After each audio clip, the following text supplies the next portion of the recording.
各位觀眾朋友，大家好啊！咁我而家啦就喺旺角嘅太子啊。咁今日我咧就係上呢個太子嘅牙醫覆診牙科。咁我有同觀眾講，我喺香港同深圳嗰度種植。咁今日咧就上嚟呢間牙醫就做一個覆診啦。咁通常做咗種植牙都係半年翻嚟做一個檢查嘅。咁喺深圳嗰條片嗰日啦，我原本就諗住成個過程完成嘅時候，戴上2隻牙嘅時候咧，就將現場實錄俾大家睇。結果啦，個牙醫就唔認同我咁樣做，因為啦整牙嘅時候會有牙血啦，會有血腥味啦，咁佢就唔認同咁樣拍攝。結果啦，整完之後啦，我想同大家分享講個過程。然之後結果就係覺得個口因為有打麻醉藥啦，所以就冇講到太多嘢。咁亦都係個過程啦，就冇泄露落嚟。咁我就諗住同埋呢條片到時係一齊電播嘅。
各位觀眾朋友，依家啦就係我嚟種植牙科嘅維港歡笑牙康啦。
想同各位觀眾講下啦，咁依家牙科啦就喺正呢個皇崗口岸嘅對面啦。而家我影俾大家睇嗰度咧，就正式係皇崗口岸嘅出口。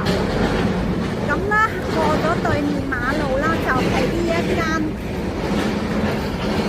維港歡笑口腔牙醫診所啊嚇。咁本人啦，成個種種植過程啦，就喺呢間牙醫度完成嘅。咁陣間啦，我就會入去正式咁戴上2隻牙啦。咁之後啦，可能會打麻醉藥，就可能會再幫大家講更多啦。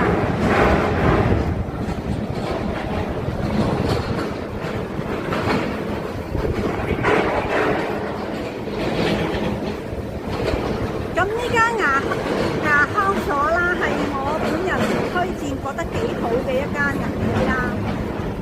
若果返大陸種植牙嘅話，不妨考慮下嚟呢間都幾好嘅。我啦從頭到尾成個過程啦，亦都冇痛啦，又冇點樣發炎啦。咁而家啦去咗最後一個步驟，將個兩隻牙就完成整個過程。咁我就入去啦喎。Hello， 各位觀眾，大家好啊！咁我而家啦就喺呢間牙醫啦。上一次啦，我就同觀眾介紹咗呢間牙醫務所啊嚇。咁啦，我就嚟到深圳呢間牙醫所種植咗2隻牙。咁成個過程啦，就半年啦就完成咗啦。咁今日啦就係上嚟戴上個牙上去，咁啦就戴完之後啦，就成個種植過程就完成咗，亦都係成功咁種植好咗。咁呢間牙醫啦，我就覺得幾好啦。無論佢嘅儀器啊，同埋醫生啊，樣樣都好有經驗啦。咁我都推薦朋友親戚嚟呢度做啊。的而且確啦，我喺呢度經歷咗成個半年嘅過程，每一次嚟到啦，我都覺得呢間牙醫務所服務啊，同埋佢啲儀器啊，樣樣都好先進啦。咁我啲親戚朋友都有嚟呢度種嘅。咁而家啦，我就等緊陣間醫生啦，就幫我將嗰2隻種植咗嘅牙戴上去，咁就成個過程就完成咗㗎啦。咁我亦都同大家講咗，我喺香港亦都做咗種植牙啦。咁嚟緊我仲會拍一集，就同大家仔細咁分析大陸同香港嘅種植牙有啲咩差別咧？無論係價錢啊，或者係醫療嗰啲儀器啊，有咩分別咧？到時再拍一集同大家詳細咁分析啊嚇！而家啦，我就要瞓低俾醫生幫我做嗰個種植牙啦。咁陣間見啦。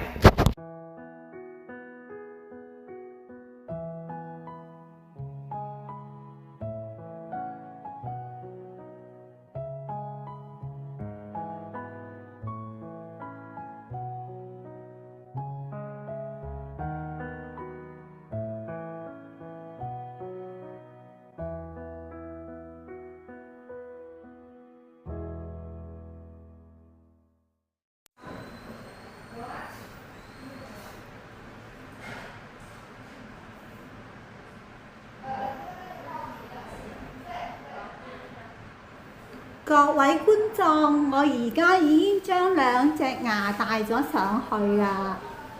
咁咧，我個種植過程就已經完成咗咯喎。因為而家咧有少少麻醉藥啊嚇，咁詳細咧就我再出片就同大家講。今日咧就喺牙科呢度嘅完成過程咧，就算 OK 嘅啦。我同佢講下嗰個困難。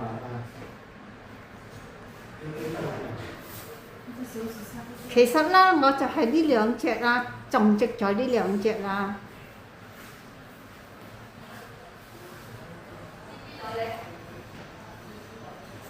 咁而家個口啦有少少痹啦，就唔同各位觀眾講太多啦。咁成個過程啦，我會再拍片同各位觀眾交代啦。今日暫時就講到呢度。Hello，觀眾，今日啦，我就正式坐低要同大家分享所謂深圳同香港種植牙嘅詳細一啲嘅分析啊嚇。咁之前我同大家講咗啦，我喺深圳做咗2隻種植牙，咁我就希望帶上種植牙嘅時候拍一條影片俾大家睇，就睇住個牙醫師點樣幫我種植落去。咁因為牙醫師講咗種植嘅時候放落去嘅時候會有氣聲嘅問題，就唔會建議我拍攝嘅，結果就冇攝錄到啦。咁嗰條影片亦都好短，過程啦，我當時其時想講分享，亦都係因為打咗麻醉藥，所以嗰條影片就冇講到。結果1個禮拜後啦，我就會去另外一間牙醫，亦都係我頭先你哋睇到嗰條影片嗰間牙醫覆診，我就想將覆完診之後，亦都係戴咗牙之後呢幾日嗰個感覺有冇出現啲咩問題，之後先一齊詳細坐低同大家講啦。咁呢條影片啦，就係啱啱你哋睇到嗰條影片啦，就係我喺香港種植嘅一間牙醫務所啦。咁當其時啦，我喺呢間牙醫務所未種植之前啦，我就去過香港嘅大概3間種植牙科度睇價錢或者去參考一啲意見嘅。咁其中一啲啦就圍到一隻牙28000啊3萬幾嘅。咁而家我呢間啦就係相對嚟講，香港係真係一間比較平嘅一間牙醫務所。咁我有冇揀啱啦？我就同大家略分析一下。當其時啦，因為2023年嘅大概5月份其實就未正式開關嘅。咁本人啦，因為兩邊嘅大牙都冇咗啦，就好難食嘢啦，亦都好痛啦，咁就決定做種植牙啦。咁其實我都幾想返大陸，因為朋友同我講愛康健嘅收費同呢個相差好遠，而且啦愛康健亦都係好多香港人之前未封關之前已經好耐咗，好多香港人想去做種植牙都返嚟講都係成功嘅，甚至乎去箍牙做好多嘢，愛康健都 OK 嘅。我咧其實當時就想等到開關，不如想去愛康健嗰度做嘅，因為有朋友推薦我啦，一啲好好嘅朋友親戚都有想去做過啦。咁當其時因為未開關，亦都係兩邊嘅大細牙都剝咗，令到我冇辦法食嘢。我唔想話大假牙啦，咁年輕，所以我就一定要做種植體啊。咁結果我揀咗喺呢間牙醫，成個過程啦就大概啦就整咗我年幾啦。喺呢個過程啦，我就覺得幾痛苦嘅，因為啦呢間牙醫啦雖然係收費為到2萬蚊一隻，咁佢嘅經驗啦，當初我喺做嘅時候我就唔知嘅，咁而家啦我又經歷咗喺深圳，又經歷咗喺香港嘅分別啦，我就覺得當其時呢間牙醫俾我嘅服務啦，就係做得唔係幾好，因為啦我足啦就成個過程完成啦，就經歷咗1年幾啦。咁喺個年幾之中啦，如果係一個好好嘅種植師，就其實就應該會幫我做一個臨時嘅牙用住一路做種植，就一路幫我帶臨時牙，咁你就會慢慢到其時種植好嘅時候，你就會適應到嚇。完全啦就冇幫我做一個臨時牙用啦，就做咗種植體之後啦，就嗰個種植體就係咁樣露出嚟，咁就叫我小心平時就唔好食啲乜嘢，盡量啦就係喺種植過程中就食啲粥或者係飲多啲流質嘅嘢咁樣去。佢初啦，我種植嘅時候我就問清楚成個過程大概幾耐啊？佢話整個過程完成啦，大致上就係9個月鬆啲啦。如果你個牙係冇乜問題，生得好嘅話，佢講緊你個牙骨生得好嘅話，咁結果啦我就拖咗年幾幾先，大概1年3、4個月先成個過程完成啊嚇。咁佢啦就呢一年幾個過程啦，我呢邊係完全係冇牙用啦。咁冇牙用之餘啦，我又講翻俾觀眾聽係點解我會好痛苦。我呢邊啦又亦都係一隻大牙又係剝咗嘅，咁咧就兩邊都冇咗大牙，就好難食到嘢啦。咁佢冇幫我做一個臨時牙，就一路就係要叫我咁樣食嘢啊，自己去就啦，或者係食粥啊咁樣，痛苦咗年幾啦。咁之後啦，我就有問到點解我去咗深圳種植嘅時候，人哋嘅醫師同我講，你其實係一種植，我啲朋友話你點解你嗰陣時會咁樣？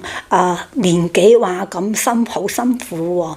咁嗰啲朋友話正常啦，而家人哋深圳嘅種植啦，你一剝咗之後啦，就會幫你做好一個牙套戴上去，就一路套住你，直接到你嘅種植體生好咗之後，再套上真正嘅種植牙，種好咗嘅牙上去嘅，就即係意思會俾一個臨時牙套俾你用嘅，即係臨時牙。只不過個臨時牙咧就唔好咬硬嘢，但係可以幫助到你食任何即係食肉食菜啊咁樣，總之唔可以咬硬嘢啦。咁我嗰間牙醫啦就為到2萬蚊收費啦。咁佢嘅醫療啊，同埋佢用嘅用嘅嗰啲所謂嘅物體啊，我都係用韓國植體啊嚇。咁就佢都係用微創同埋CT 啦、微創啦、植體啦嗰啲嘢啦，同我而家要同大家講嘅，同我去深圳做嘅每一個過程無論係佢深圳用嘅儀器啦，亦都係 CT 啦同埋呢個韓國植體啦，同埋係微創植牙啦，咁每一樣啦嘅所謂嘅用具啦，嗰啲醫療嘅物體啦，都係一樣嘅。咁啦但係啦，香港嗰度啦就令到我好痛苦啦。其實就係佢嘅經驗唔夠啦，我可以講。因為啦，其實我要分析俾大家聽，點解我話佢經驗唔夠。其實喺香港唔係好多人去種植牙嘅，就因為收費太貴。真正嘅種植牙醫師啦係唔係話好多客㗎咋。咁係因為疫情嗰幾年啦，好多人係出現個牙出現問題嘅時候係冇得揀，有啲咧就剝咗就未整啦，有啲咧就係做假牙啦，做種植牙啦，就唔係好多香港人會去做，因為真係的確係收費好貴啊嚇！如果你一個普通家庭，你話要種幾隻牙，你話要使幾多錢，唔係個個人都俾得起呢個費用嘅。有啲就可能會揀假牙啦。咁我可以同大家分享嘅就係話香港收費而家嚟講啦就比之前平咗啲，因為深圳而家開到通成個深圳哇好多分店啊，幾十8間唔同嘅連鎖店啊嚇，多到即係多到好誇張啊！但係咧，我要呼籲下各位觀眾，就唔好去嗰啲所謂話1000幾2000蚊種一隻牙嗰啲咧，就絕對唔好去嗰啲好細型嘅牙醫務所，呢啲係好唔安全啊！起碼啦都要去到一啲有連鎖店，亦都係有朋友做過試過晒，推薦你去嘅，咁就值得去下。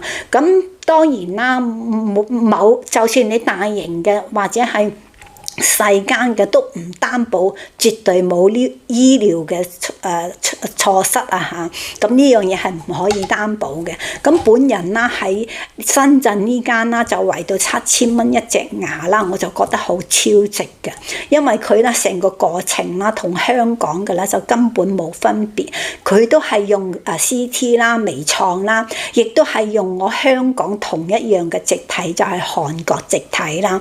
咁成個過程程啦，佢做得好好，對我啦一啲影響都冇，由我種植到戴上個牙，又冇唔舒服啦，亦都幫我做咗個好好嘅保養，就係將我個種植體啦就包裝到練到好好，等我每日嘅可以好似平時一樣咁樣運用食嘢啊。對，總之食嘢一啲影響都冇，除咗咧就頭嗰一打落去個頭嗰2-3日，嗰啲牙肉仲有少少發炎，嗰陣時有少少分別，之後咧大概14日後啦，就一啲分別都冇，個過程咧完全都冇對平時嘅生活有影響。